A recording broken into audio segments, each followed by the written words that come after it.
किसी नगर में एक धनी व्यापारी रहता था। दूर दूर तक उसका व्यापार फैला हुआ था। नगर के सभी लोग उस व्यापारी का सम्मान करते थे। इतना सब कुछ संपन्न होने के बाद भी वह व्यापारी बहुत दुखी था, क्योंकि उसका कोई पुत्र नहीं था, जिस कारण अपने मृत्यु के पश्चात व्यापार के उत्तराधिकारी की चिंता उसे हमेशा सताती रहती थी। पुत्र प्राप्ति की इच्छा से व्यापारी प्रत्येक सोमवार भगवान शिव की व्रत पूजा किया करता था और शाम के समय शिव मंदिर में जाकर शिव जी के सामने घी का दीपक जलाया करता था। उसकी भक्ति देखकर माँ पार्वती प्रसन्न हो गईं और भगवान शिव से उस व्यापारी की मनोकामना पूर्ण करने का निवेदन किया। भगवान शिव बोले, इस संसार में सबको उसके कर्म के अनुसार फल की प्राप्ति होती है। जो प्राणी जैसा कर्म करते हैं उन्हें वैसा ही फल प्राप्त होता है। शिवजी द्वारा समझाने के बावजूद माँ पार्वती नहीं मानी और उस व्यापारी की मनोकामना पूर्ति हेतु वे शिवजी से बार बार अनुरोध करती रहीं। अंततः माता के आग्रह को देखकर भगवान भोलेनाथ को उस व्यापारी को पुत्र प्राप्ति का वरदान देना पड़ा। वरदान देने के पश्चात भोलेनाथ माँ पार्वती से बोले, आपके आग्रह पर मैंने पुत्र प्राप्ति का वरदान दे तो दिया, परंतु इसका यह पुत्र 16 वर्ष से अधिक समय तक जीवित नहीं रहेगा। उसी रात भगवान शिव उस व्यापारी के स्वप्न में आए और उसे पुत्र प्राप्ति का वरदान दिया और उसके पुत्र के 16 वर्ष तक जीवित रहने की भी बात बताई। भगवान के वरदान से व्यापारी को खुशी तो हुई, लेकिन पुत्र की अल्पायु की चिंता ने उस खुशी को नष्ट कर दिया। व्यापारी पहले की तरह सोमवार के दिन भगवान शिव का विधिवत व्रत करता रहा।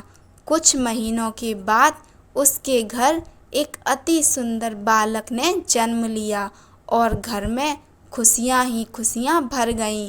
बहुत धूमधाम से पुत्र जन्म का समारोह मनाया गया, परंतु व्यापारी को पुत्र जन्म की अधिक खुशी नहीं हुई, क्योंकि उसे पुत्र की अल्प आयु के रहस्य का पता था। जब पुत्र 12 वर्ष का हुआ तो व्यापारी ने उसे उसके मामा के साथ पढ़ने के लिए वाराणसी भेज दिया। लड़का अपने मामा के साथ शिक्षा प्राप्ति हेतु चल दिया।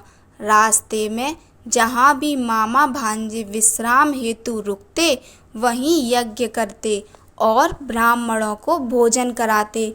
लंबी यात्रा के बाद मामा भांजे एक नगर में पहुँचे। उस दिन नगर के राजा की कन्या का विवाह था, जिस कारण पूरे नगर को सजाया गया था। निश्चित समय पर बारात आ गई, लेकिन वर का पिता अपने बेटे के एक आंख से काने होने के कारण बहुत चिंतित था। उसे भय था कि इस बात का पता चलने पर कहीं राजा विवाह से इनकार ना कर दे, इससे उसकी बदनामी भी होगी। जब वर के पिता ने व्यापारी के पुत्र को देखा तो उसके मस्तिष्क में एक विचार आया। उसने सोचा, क्यों ना इस लड़के को दूल्हा बनाकर राजकुमारी से विवाह करा दूं। विवाह के बाद इसको धन देकर विदा कर दूंगा और राजकुमारी को अपने नगर ले जाऊंगा। वर के पिता ने लड़के के मामा से इस संबंध में बात की। मामा ने धन मिलने के लालच में वर के पिता की बात स्वीकार कर ली। लड़के को दूल्हे का वस्त्र पहनाकर राजकुमारी से विवाह कर दिया गया। राजा ने बहुत सारा धन देकर राजकुमारी को विदा किया। शादी के बाद लड़का जब राजकुमारी के साथ लौट रहा था तो वह सच नहीं छिपा सका और उसने राजकुमारी के ओढ़नी पर लिख दिया, राजकुमारी, तुम्हारा विवाह मेरे साथ हुआ था।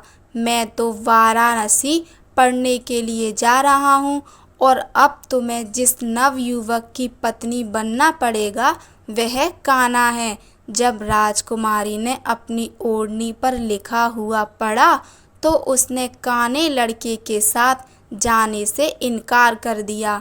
राजा को जब ये सब बातें पता लगी तो उसने राजकुमारी को महल में ही रख लिया। उधर लड़का अपने मामा के साथ वाराणसी पहुंच गया और गुरुकुल में पढ़ना शुरू कर दिया। जब उसकी आयु 16 वर्ष की हुई तो उसने यज्ञ किया। यज्ञ के समाप्ति पर ब्राह्मणों को भोजन कराया और खूब अन्न वस्त्र दान किए। रात को वह अपने शयन कक्ष में सो गया।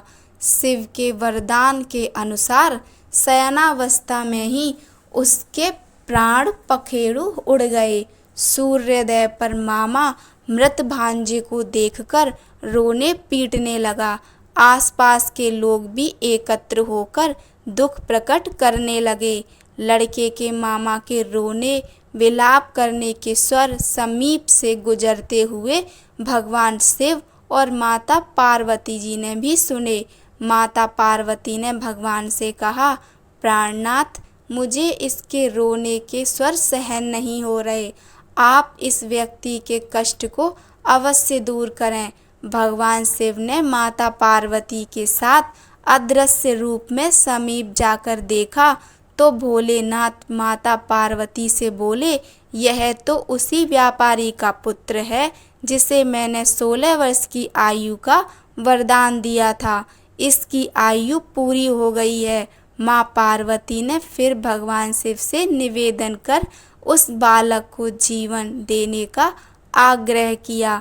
माता पार्वती के आग्रह पर भगवान शिव ने उस लड़के को जीवित होने का वरदान दिया और कुछ ही पल में वह जीवित होकर उठ बैठा। शिक्षा समाप्त करके लड़का मामा के साथ अपने नगर की ओर चल दिया।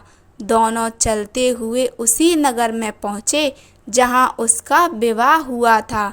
उस नगर में भी यज्ञ का आयोजन किया। समीप से गुजरते हुए नगर के राजा ने यज्ञ का आयोजन देखा और उसने तुरंत ही लड़के और उसके मामा को पहचान लिया।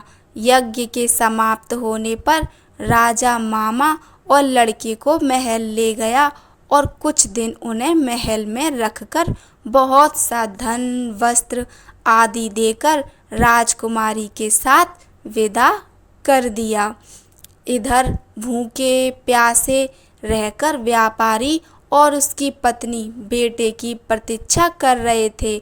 उन्होंने प्रतिज्ञा कर रखी थी कि यदि उन्हें अपने बेटे की मृत्यु का समाचार मिला तो दोनों अपने प्राण त्याग देंगे।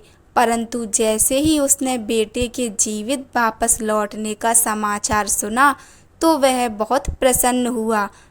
वह अपनी पत्नी और मित्रों के साथ नगर के द्वार पर पहुंचा।